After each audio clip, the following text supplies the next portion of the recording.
Hey, good morning, guys. It's me. It's Tuesday. I meant to do a video yesterday. I apologize. I love doing videos on Monday because that's like the beginning of the work week. It's not the beginning of the week for me. I like to begin my week on Sunday, as my start day instead of using Sunday as my last day. I like to use it in my mind as the beginning, which is kind of what I wanted to talk about. Um, you know, just as I've been working in my career of counseling and working with people. I've learned a lot of different things from different mentors and teachers. And it's funny. My old mentor, Patricia Boyce, just moved in across from me, and she is a phenomenal counselor. Very, very good at anger management, a lot of different things. And she has a different style from me. I'm pretty much different from a lot of people.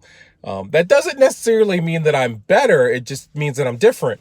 And in my career of learning how to be a better and better counselor, I remember when I was at Thresholds and they had brought in this new therapeutic technique called motivational interviewing. And basically it was how to motivate people to go after the goals that will help them go from dysfunctional to functional. And it's, basically going after, as what Bruce Lorenz would tell me. He said, go after the low hanging fruit.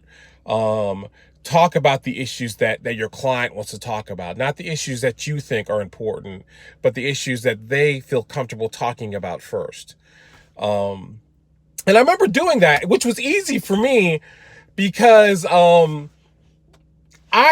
and this is not a necessarily a strength, but I don't like confrontation. I don't like to do confrontation, especially in counseling. I'm getting better at that. As Sylvia, my one friend Sylvia, told me that I like to hit people with a velvet hammer.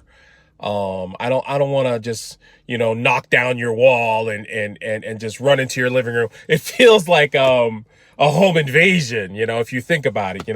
I want to build that relationship, to be invited in so we can talk about these issues that you're very uncomfortable with. So anyways, when we started this whole process of learning the technique of motivational interviewing, some of the counselors really had a difficult time with it because it was new and it was different. And it really challenged them, and I look at us today. When we encounter somebody who does something different or thinks different or sees different, which should be everybody except for that person in the mirror, how do we handle that? How do we feel about that? Do we appreciate the differences around us? Do we appreciate, and can we learn from them, or are we challenged by them and threatened by them?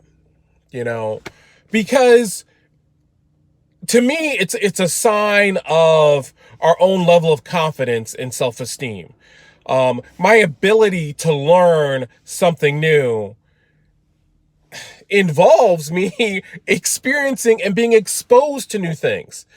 So when I run into somebody that okay, like my old mentor Patricia Boyce, she is extremely detailed and very organized and by the book. And I'm more of kind of like the fly by the seat of the pants and casual. And it's funny, but I know who to refer to her, and vice versa. Just like, some counselors don't like doing addictions. I love addictions. I love working with people who struggle with addictions. I think you guys are the greatest people on the planet because you have so many hidden talents that are just being smothered by the addiction. And once you can rip away the addiction, phenomenal stuff begins to happen. I mean, it's really an incredible rebirth, and I love watching that process. But that's my niche. It is not my niche to work with PTSD for war veterans or severe sexual trauma with women. And in my field dealing with addictions, a lot of my clientele have co-occurring disorders, which basically means there's more than one problem. That's all that means, you know. So we'll have the addiction and we'll have some anxiety. We'll have the addiction and we'll have anger management problems. We'll have the addiction and we'll have, you know, whatever, you know, financial issues, whatever. And so I've had to learn from a lot of other different counseling styles how to approach depression, anxiety, even kids who have parents who are addicts. You know, I'm beginning that a lot lately. And just really kind of helping people process through this whole very difficult, challenging situation, you know. So I've had to learn a lot of different styles that will challenge my own perceptions. And it doesn't mean that my perception is wrong. You know, it doesn't mean that the other person is wrong. It just means that they have a different style, a different way of seeing things and doing things. And I appreciate that, you know, because I don't want everybody to do everything like me, you know, because I don't do everything right, you know, and some other styles are a better fit, you know, it's a better fit. And I'm just challenging us to really take a look at that. If someone does something different or sees things different, don't feel threatened by that. Appreciate that, learn to appreciate that, and maybe here, learn something from it. Because that's what makes us better people. That's what helps us get to that next level. So that's my quick topic for this morning. I'm heading in. I'm going to start a little home workout real quick before I go to work. And I'll talk to you guys tomorrow. Love you guys. Later.